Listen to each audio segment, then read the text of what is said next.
안녕하세요. 영단교학원 토익 대표 강사 방지훈입니다. 이번 시간에는 토익 RC 학습 비법이라고 이제 제목이 나와 있죠. 그래서 우리 어떻게 공부를 해야 되는지, 어디서 출발을 해야 되는지 설명을 드릴 건데, 제목은 비법이라고 나와 있습니다만 사실은 우리가 다른 분야도 마찬가지일 겁니다. 공부하는 데 있어서 비법이라 그러면 조금 과장된 거고 효율적인 학습 방법 정도로 생각을 하시면 될 것 같아요.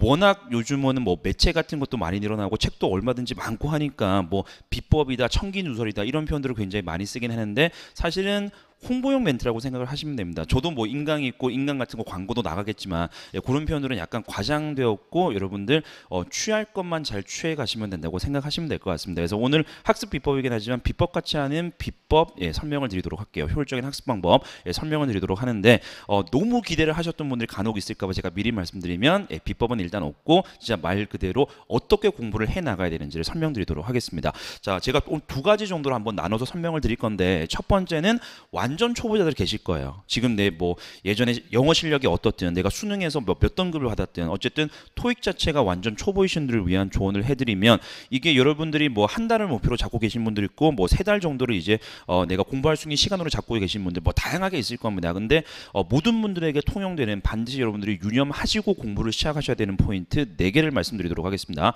완전 초보자라면 첫 번째 포인트는 어쨌든 시험 내가 준비가 됐든 안 됐든 시험은 먼저 한번 쳐보시는 게 적어도 한 번은 쳐보시는 게 상당히 많이 도움이 될 겁니다. 그래서 실제 시험을 보는 게 제일 좋죠. 실제 토익 보는 게 제일 많이 도움이 되고 아니면 모의고사라도 여러분들 한번 보시면 아 시험이 이런 거구나 토익 시험이 이런 거구나 이런 뭐 어떤 문제가 나오는 거나 혹은 내가 시간 안에 못 풀었네 좀 빨리 풀어야 되겠네 이런 것도 감이 올 거예요. 그래서 우리가 처음부터 책을 가지고 공부하는 거는 물론 도움은 됩니다만 감을 먼저 잡고 공부에 들어가시는 게 훨씬 더 많이 도움이 됩니다. 그래서 여러분들 기회가 되신다면 실제 토익 아니면은 모의고사 같은 거 여러분 주변에 찾아보면 학교라든지 아니면 어떤 직장에 따라서는 직장에서도 모의고사 보는 경우가 있더라고요. 그런 거 한번 찾아보시고 될 수 있으면 모의고사라도 꼭 한 번 이상은 꼭 보시기 바랍니다. 자, 두 번째 조언 여기서부터 좀 실질적인 조언들인데 두 번째는 뭐냐면 어휘가 굉장히 중요한 거 아시죠? 어휘를 외우셔야 되겠죠. 시중에 어휘책도 굉장히 많이 나와 있죠. 근데 시중에 나와 있는 책들 중에서는 뭐 대부분이 그럴 겁니다.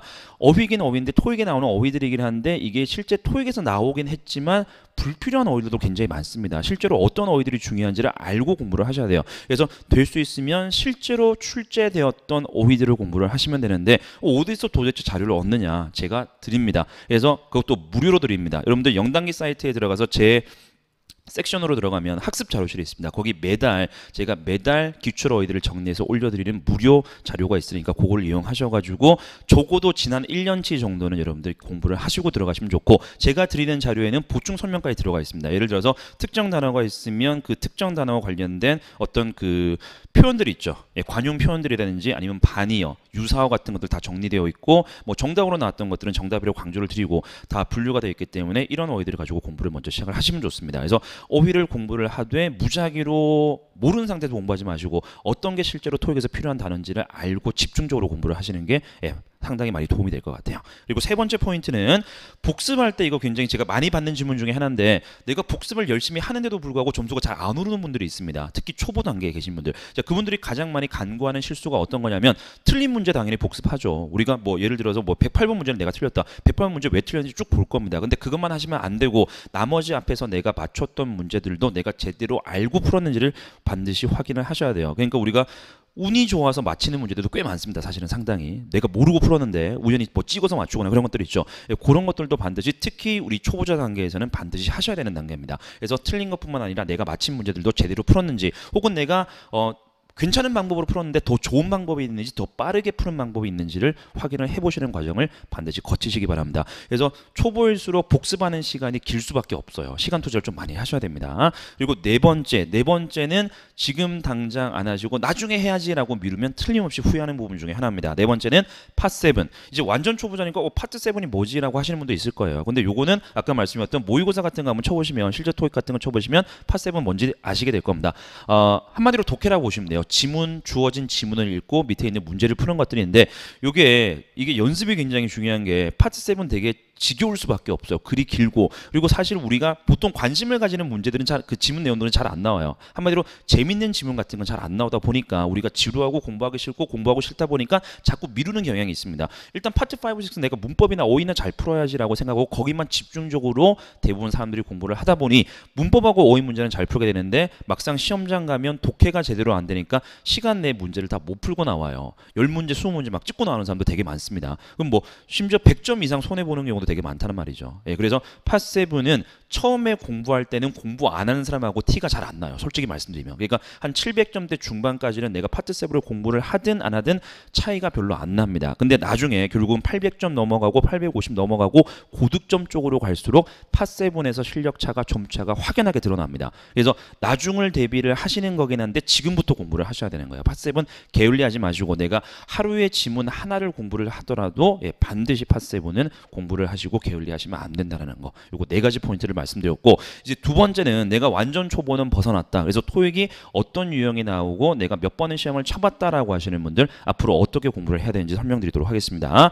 두 번째 포인트는 이제 내 현재 점수에 상관없이 이제 초보는 벗어났고 내 현재 점수가 뭐 500점이든 600점이든 700점 이상이든 어쨌든 나는 고득점이 최종 목표다라고 하시는 분들을 위한 조언 역시 네 가지를 말씀드리겠습니다. 이 고득점이라는 거 잠시 설명을 드리면 기준은 없어요. 상대적인 거기 때문에. 근데 일반적으로 이제 어떤 업체나 기업이나 아니면 우리 뭐 편입 같은 거 하시는 분들 많습니다. 그런 것마다 조금 기준이 다르긴 한데 일반적으로 우리가 고득점이라 그러면 800점대 중반, 850 이상을 고득점이라 그러고 특히 뭐 편입 같은 거를 준비를 하시거나 아니면 PT 시험 준비하시는 분들 있죠. 그런 분들은 900 이상, 950 이상 필요한 분들이 대부분이더라고요. 그래서 목표치에 따라 좀 다르긴 한데 850 이상, 900 이상이라고 생각하시면 될 것 같습니다. 그래서 좀 높은 점수가 필요하신 분들은 조언이 자, 첫 번째가 이겁니다. 이론 문법에 자신이 있을 거예요. 웬만한 걸 공부를 했으니까 내가 700도 거쳤고 뭐 심지어 850번도 내가 거쳤다라고 하시는 분들은 문법에 자신이 있는 대신에 그 문법에 응용된 문제 최근에 나왔던 문제까지 반드시 섭렵을 하셔야 됩니다. 그러니까 특히 장기적으로 봤을 때 문제 출제 경향이 조금씩 바뀐다라는 거죠. 그래서 전형적으로 예전에 나오는 문제들도 물론 굉장히 중요하긴 합니다만 그 문제들만으로는 대비가 안 돼요. 최근에 조금 꼬아서 나온 문제라든지 함정 문제라든지 이런 것까지 공부를 하셔야 됩니다. 그래서 이거 어떻게 공부하느냐 조금 이따 말씀드리도록 할게요. 자, 두 번째는 무작정 많은 문제 푸는 거. 그러니까 일단 기본적으로 많은 문제를 푸는 건 좋습니다. 근데 어느 함정에 빠지냐면 문제만 많이 풀고 복습을 안 하거나 별로 안 좋은 문제인데 내가 소비자 입장에서는 문제를 구분할 수 있는 능력이 별로 없을 거예요. 사실은 공부하는 입장에서. 근데 어쨌든 안 좋은 문제인데 무작정 많이 푼다고 점수가 올라갈 리는 없죠. 좋은 문제를 많이 푸는 게 제일 좋은데 어쨌든 무작정 많은 문제를 풀기보다는 좋은 문제라고 하면 최신 경향을 반영한 문제 그리고 실제 토익과 같은 유형의 문제. 시중에 나와 있는 문제집 같은 거 보면 물론 훌륭하게 잘 만들어진 교재들이 굉장히 많습니다만 어떤 문제집들은 토익 문제하고는 좀 동떨어져 있는 문제도 많이 들어가 있습니다. 그러니까 그런 것들은 결국 토익 준비하는 데서 시간 낭비라고 보시면 될 것 같아요. 그래서 좋은 문제를 많이 풀어야 되는데 최신 경향을 반영한 문제냐 그리고 실제 토익과 가까운 유사한 문제냐를 여러분들이 알아내셔야 되는데 이것도 상당히 힘듭니다. 그래서 어떻게 하는지 조금 이따 말씀드리도록 하겠습니다. 자, 세 번째는 어휘 문제를 연습을 하는데 체계적으로 연습을 하셔야 돼요. 이게 제가 시간이 좀 많으면 좀 길게 설명드리면 좋을 것 같은데 이거는 그냥 학습 방법에 관한 거니까 짧게만 설명드리겠습니다. 우리가 동사 어휘 문제를 풀 때 예를 들어서 보기 A부터 D까지 냈다 동사가 나오면 냈다 같은 분사 동사니까 해석으로 풀어야 되는 거 아니냐라고 하는데 물론 기본적으로 해석으로 푸는 문제가 있는 반면에 우리가 좀 더 빨리 풀고 넘어갈 수 있는 문제들이 있습니다. 예를 들면 뭐 타동사들만 능동으로 나왔을 때 목적어만 확인하고 푼다든지 아니면 수동태 동사들이 주어졌을 때 주어를 확인한다든지 아니면 자동사 같은 경우는 뒤에 있는 전체들을 확인한다든지 이런 유형이 정해져 있기 때문에 유형을 알고 들어가시면 빨리 풀 수 있을 뿐만 아니라 정확하게 풀 수 있다는 거죠. 그래서 무작정 어휘를 내가 많이 알고 문제만 많이 푼다고 느는 게 아니라 어떤 유형이 있는지를 정리를 하셔야지 제대로 풀 수 있습니다. 그리고 파트 5, 6에서 어휘 문제가 50% 이상 차지하는 거 아시죠? 문법 문제 반, 어휘 문제 반 이 정도로 나온다고 생각하시면 됩니다. 철저하게 대비를 하셔야 되는데 체계적으로 어떻게 연습을 할 수 있느냐 역시 조금 이따가 제가 말씀드리도록 하겠습니다. 자, 마지막 네 번째 조언은 아까 첫 번째 초보자들에게도 적용되는 겁니다. 너무 중요해요. 아무리 강조도 지나치지 않은 포인트 중에 하나인데 파트 7 연습을 게을리해서는 안 됩니다. 요거는 초짜 때부터 차근차근 해오시면 나중에 점수 차이가 확연하게 드러나는 부분인데 역시 고득점을 목표로 하시는 분들은 당연히 파트 7을 절대 게을리하시면 안 돼요. 미루시면 절대 안 돼요. 그래서 그날 공부할 거 정했으면 그날 딱 공부를 하시고 한 달치 목표량이 있으면 그 목표량을 채우는 걸로 포인트를 잡으셔서 연습을 하셔야 됩니다. 자, 네 가지 말씀드렸고 이제 구체적으로 어떤 게 도움이 되는지 조금 더 설명을 드리면 자, 최신 경향을 반영한 문제 그리고 특히 이론 부분에 대해서 내가 응용 문제를 풀고 싶다라고 하시는 분들은 올인원 850반 수업이 있습니다. 어떻게 보다 보니까 이제 광고처럼 되는데 어쨌든 850반 같은 경우는 제가 2달 또는 늦어도 3달에 한 번씩은 업데이트를 하는 강좌 중에 하나예요. 그래서 그달 나왔던 문제들을 제가 반영을 하기 때문에 최신 문제들, 문법 문제, 이론 문제를 풀고 싶다라고 하시는 분들은 올인원 850반 들어보시면 도움이 될 거고 자, 두 번째는 아까 최신 경향을 반영한 실제 유형의 문제 그러니까 약간 실전 스타일로 연습하시고 싶으신 분들은 850 플러스 실전반이라고 있습니다. 그래서 어떤 거는 모의고사식으로 연습하고 어떤 거는 조각조각 우리가 항목별로 연습하는 것들 어쨌든 실전 감각을 올릴 수 있으면서 최근에 나왔던 문제를 풀어보고 싶으신 분들은 850 플러스 실전만 들어보시면 도움이 되겠고 세 번째 어휘는 제가 이거 써드려야 될 것 같아요. 시중에 이런 식으로 구성된 강의는 아마 없을 거예요. 제가 알기로는. 복화 마스터 수업입니다. 토익에 주로 나오는 문제들을 제가 분류를 했어요. 명사 어휘 문제, 동사 어휘 문제, 부사 어휘 문제, 형용사 어휘 문제 뿐만 아니라 파트 7에서 패러프레이징이 굉장히 중요한 거 아시죠? 패러프레이징까지 대비를 해서 동의어 찾기 문제까지 연습할 수 있는 복화 마스터라는 수업이 있습니다. 그래서 최근에 나왔던 어휘 자료들도 물론 드리고 문제들까지 체계적으로 연습할 수 있고 분류 다 그 항목별로 다 분류를 해서 설명을 드립니다. 이런 유형의 문제가 있고 저런 유형의 문제가 있고 아까 제가 동사를 예를 들었었죠. 그런 것도 쫙 설명을 드리니까 이 복화 마스터를 거치면 어휘 문제 푸는 스킬이라든지 아니면은 어떤 깊이라든지 확 달라진 걸 느끼시게 될 겁니다. 제가 강력하게 추천하는 과목 중에 하나가 복화 마스터가 돼요.